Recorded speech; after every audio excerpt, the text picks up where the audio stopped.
Hello friends, video शुरू करने से पहले आप मेरे चैनल को सब्सक्राइब कर लीजिए।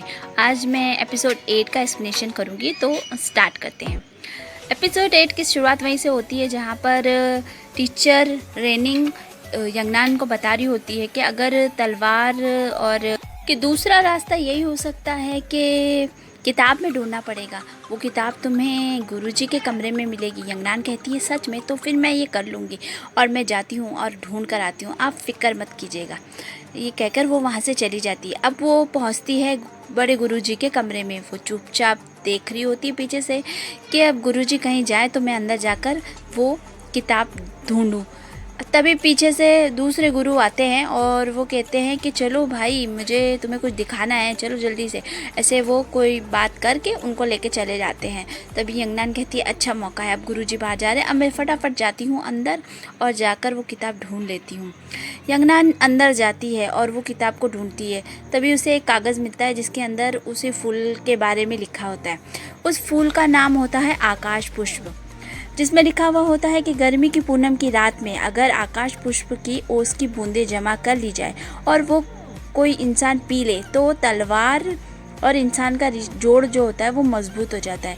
यंगनान बहुत खुश हो जाती है और फटाफट अपनी टीचर रेनिंग के पास पहुंचती है, लेकिन रेनिंग टीचर सो रही होती है। यंगनान उनके पास जाती है और कहती है उठिए टीचर, उठिए, मेरी मदद कीजिए, मुझे पुल पार करके सुशान में सैंचू में जाना है, क्योंकि वो पुष्प वहीं पर है तो इस वजह से वहीं उसको जाना होता है। तो वो बहुत उठाती है लेकिन उसकी टीचर उठ ही नहीं रही होती है। अचानक से टीचर उठ जाती हैं, लेकिन वो नींद में होती हैं। यंगनान उनसे कहती है क्या आप नींद में हैं?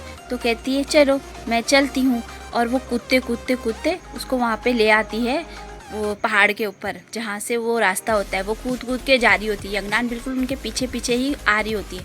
तभी आधे रास्ते पे पहुँचने के बाद टीचर रेनिंग कहती है मुझे भूख लगी है, तो वो टर्न मार के सीधा वापस अपने घर की ओर चली जाती है। अब यंगनान परेशान हो जाती है कि ये क्या हुआ, मैं बीच रास्ते में हूँ ना, मैं इधर जा सकती हूँ क्योंकि मुझे तो फूल लेना ही है, इसलिए मुझे आगे जाना ही होगा। वो बेचारी एक कदम बढ़ाती है, लेकिन दूसरा कदम बढ़ाते ही उसका पैर फिसल जाता है और तभी उसको बाईगुई आकर बचा लेता है। बाईगुई उसको लेकर अपने पहाड़ की तरफ जाता है, लेकिन वहाँ पर कुछ लोग होते हैं इसलिए वो वहाँ नीचे ही तलवार लगा के रुक जाता है। जब वो लोग चले जाते हैं, बाईगुई यंगनान को ऊपर लेकर आ जाता है। वो उससे पूछता है कि तुम यहाँ पर क्या कर रही हो? तभी यंगनान अपनी पूरी स्टोरी उसको बता देती है कि मुझे ना वो ओस की बूंदें चाहिए उस फूल की। तब वो उसका हाथ देख के समझ आता है कि तलवार ने उसे छोड़ दिया तो इसको ये ज़रूरत है।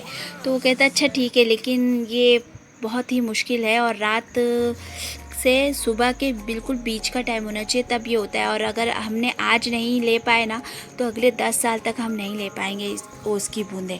तभी एक पत्ती उड़कर आती है तो उसकी खुशबू सूंघकर यंगनान कहती है ये तो वैसे ही खुशबू जैसे आप में से आती है। तो बाईगुई भी थोड़ा सा अजीब सोचता है, लेकिन फिर बोलता है अच्छा ठीक है चलो, अब रात का सुबह होने वाली है, ये सही टाइम है, हमें जाकर ओस की बूंदें ले लेनी चाहिए। तो दोनों मिलकर ओस की बूंदें जमा करना शुरू कर देते हैं। एक एक बूंद दोनों मिलकर बड़ी मेहनत से जमा करते हैं और इस तरह इनकी पूरी की पूरी बोतल भर जाती है। ये बहुत ही दोनों के लिए बहुत ही अच्छा मोमेंट होता है जब ये लोग बहुत खुशी खुशी एक दूसरे का साथ देते हुए ओस की बूंदें जमा कर रहे होते हैं। जब पूरी बोतल भर जाती है तो बाईगुई उससे कहता है कि इसे तुम पी लेना, इससे तुम्हारी तलवार के साथ मजबूती हो जाएगी और तुम इम्तिहान पास कर लोगी। यंगनान बहुत खुशी खुशी बाईगुई को अलविदा कहकर वहाँ से चली जाती है।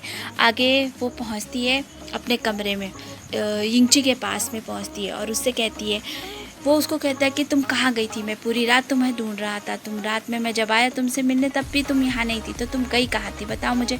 तो कहती है कि मैं तुम्हारे लिए ये लेकर आई हूँ, ये एक पुष्प, आकाश पुष्प की ओस की बूंदें हैं, इसे तुम पी लो तो ये जल्दी से असर कम कर देंगी और तुम्हारे साथ हाथ का निशान भी सब चला जाएगा। तो वो पूछता है क्या तुमने पी? तो वो उससे झूठ बोल देती है कि हाँ मैंने पी ली। तो वो बोलती है कि देखो मैं तलवार चला के बता रही हूँ, मुझे कुछ नहीं हो रहा है, मुझे कोई दर्द नहीं हो रहा।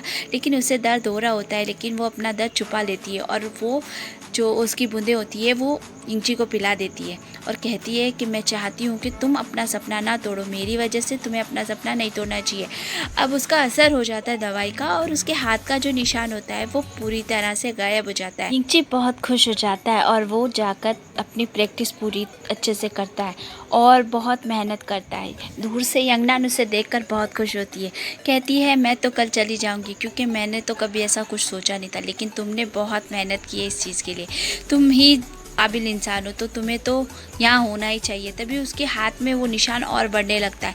इंची देखता है तो वो उसको मुस्कुराकर वहाँ से चली जाती है। अब यंगनान जाकर अपनी प्रैक्टिस शुरू करती है, लेकिन उसकी तलवार उसका साथ ही नहीं दे रही होती है। वो उसे घड़ी घड़ी बहुत भारी लगती है और वो गिर भी जाती है। तभी वहाँ गुरुजी आ जाते हैं और वो कहते हैं मैंने कहा था बहुत तकलीफ़ होगी, मेहनत करनी पड़ेगी, लेकिन तुमने मेरी बात नहीं मानी है। मकसद क्या है? सब लोगों का मकसद होता है ना आने का यहाँ पर, लेकिन तुम्हारा क्या मकसद है बताओ मुझे। तो वो कुछ समझ नहीं पाती, वो तलवार को देखती कहती है कि हाँ मैंने तो कुछ सोचा ही नहीं, मैंने तो ऐसा कभी कुछ भी नहीं सोचा। अब वो आती है सबके पास में और सोचती कि इन लोगों के साथ में थोड़ा वक्त बिता लूँ क्योंकि कल तो मैं चली जाऊँगी। लेकिन कोई ना कोई काम की वजह से सारे लोग वहाँ से चले जाते हैं, टीचर ट्रेनिंग भी चली जाती हैं। अब यंगनान जो होती है पहाड़ के वहाँ जाती है और बाइगुई से मिलती है। बाइगुई कहता है तुम अकेले कैसे आ गई? तो वो कहती है कि मैंने रास्ता ढूंढ लिया और दोनों बैठकर वहाँ पर खाना खाते हैं। तभी यंगनान कहती है कि कल जब मैं चली जाऊँगी तो क्या तुम मुझे याद करोगे? बाइगुई कहता है कि तुम ऐसा क्यों कह रही हो, क्या तुमने वो उसकी बूंदें नहीं पी? तो वो उसका हाथ देखता है और कहता है कि ये क्या, तुमने तो ऐसे नहीं पिया। तो कहती कि मुझसे ज़्यादा किसी और को ज़रूरत थी इसलिए मैंने उसे दे दी। अब बाइगुई कुछ सोचता है और उसको कहता है कि चलो मेरे साथ, और वो उसे एक हवा का मूव सिखाता है। वो कहता है कि ये मूव अगर तुम सीख जाओगी तो तुम्हें बहुत आसानी होगी कल के इम्तिहान के लिए, और अगर तुमने ये पास कर लिया तो तुम पक्का कहीं नहीं जाओगी। बाइगुई से वो सीखती है पूरी लगन के साथ और उसका उस मुंह में हाथ थोड़ा पक्का भी हो जाता है। तो बाइगुई कहता है कि तुम्हें कल के लिए मैं, और बाइगुई कहता है कि मुझे यकीन है कि तुम कर लोगी। ये इसी जोश के साथ यंगनान वहाँ से चली जाती है और दूसरे दिन सुबह सारे लोग जमा हो जाते हैं वहाँ पर और मुकाबला शुरू हो जाता है। टीचर सबसे पहले यिंगची को बुलाते हैं। यिंगची अपने काबिलियत साबित कर देता है और अपनी तलवार को अपने काबू में करके दिखा देता है। अब दूसरी बारी तभी वहाँ पर बाइगुई और उनके गुरुजी आते हैं और वो कहते हैं कि मुझे पता था ये लड़का कुछ तो कमाल करेगा, इसकी काबिलियत पर पहले से ही भरोसा था। अब बारी आती है यंगनान की। यंगनान बहुत कोशिश करती है लेकिन उसकी तलवार उसका साथ नहीं देती और उसका हाथ बुरी तरीके से झुलस जाता है। वहाँ बाइगुई देख के बहुत परेशान होता है। वो कहता है कि तुम कर लोगी, मन में ये कहता है वो। अब जो यंगनान होती है वो नहीं कर पाती तो गुरुजी कहते हैं एक बार तलवार ने छोड़ दिया तो छोड़ दिया, अब तुम्हें यहाँ नहीं रह सकती हो, तुम्हें यहाँ से जाना ही पड़ेगा। तभी यिंगची अपने घुटनों के बल बैठ जाता है और कहता है कि नहीं, वो कहता है कि इसे एक मौका दीजिए। गुरुजी कहता है कि नहीं, रूल तो रूल होते हैं, सबके लिए एक जैसे ही होते हैं, इस वजह से इसको जाना ही पड़ेगा। यिंगची कहता है कि अगर ये जाएगी तो मैं भी जाऊँगा। और तो वो कहती है नहीं, तुम्हारा तो सपना था ना यहाँ रहने का। तो वो कहता है नहीं, तुम्हारे बिना कोई सपना नहीं, इसलिए हम दोनों साथ में ही जाएंगे यहाँ से। वो दोनों वहाँ से जाने के लिए मुड़ते हैं। तभी गुरुजी उस तलवार को उठाते हैं, कहते हैं इसका मालिक नहीं तो ये तलवार कोई काम की नहीं, तो इसे तो भट्टी में जल ही जाना चाहिए। ऐसे कह के वो उस तलवार को भट्टी में फेंक देते हैं। यंगनान कहती है मेरी तलवार, मैं अपनी तलवार को कैसे नष्ट होने दूँ। वो उड़कर और वही वाला जो बाइगुई ने उसको सिखाया होता है वो मूव करती है और हवा में उड़ जाती है और अपनी तलवार को वहाँ से निकाल के ले आती है और कामयाब हो जाती है उसको काबू करने के लिए, और इस तरह तलवार उसको अपना लेती है और वो नीचे आ जाती है। तभी बाइगुई का टीचर कहता है कि ये क्या, ये तो हमारे वहाँ का मूव है, तुमने कैसे सीख लिया, तुम्हें किसने बताया, तुमने चोरी की है और चुपके चुपके हमारी कला सीखी है। तो वो बहुत उसको चिल्लाता है।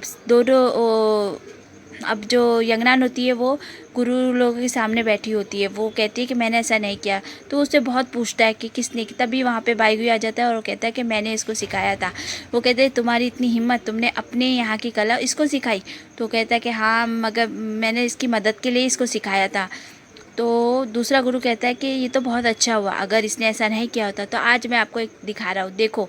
तो उसको तलवार हाथ में देके बोलता है कि देख लो, इसके अंदर है एक धातु की तितली। तो इसका मतलब ये है, अगर इसने इसको नहीं सिखाई होती तो ये कहाँ से इस धातु की तितली को काबू कर लेती। तो ऐसे करके वो गुरु उनसे कहता है कि अब दोनों माफ़ी मांगो जल्दी से, और अब आइंदा से ऐसा कोई मत करना हरकत। तो जो गुरुजी होते कहते ठीक है, ये तो सही बात है, लेकिन अब आगे क्या? वो कहते जब एक तितली आई है तो हमें दूसरी भी मिल जाएंगी, इस वजह से अब हम लोगों को मिलकर काम करना चाहिए और अपनी कला एक दूसरे को देनी सिखानी चाहिए। इसलिए 2 गुरु हमारे यहाँ से आपके यहाँ आ जाएंगे और 2 गुरु आपके वहाँ से हमारे यहाँ भेज दो, ताकि हम लोग एक दूसरे को सिखा सकें, और जब कोई जीत जाएगा तो ये तितली हम उसी को दे देंगे। तो फ्रेंड्स, आज का वीडियो यहीं पे ख़त्म होता है, और प्लीज़ मेरे चैनल को सब्सक्राइब कीजिए, लाइक कीजिए, और आने वाली नोटिफिकेशन के लिए बेल आइकन को ज़रूर दबाइएगा। Bye bye friends.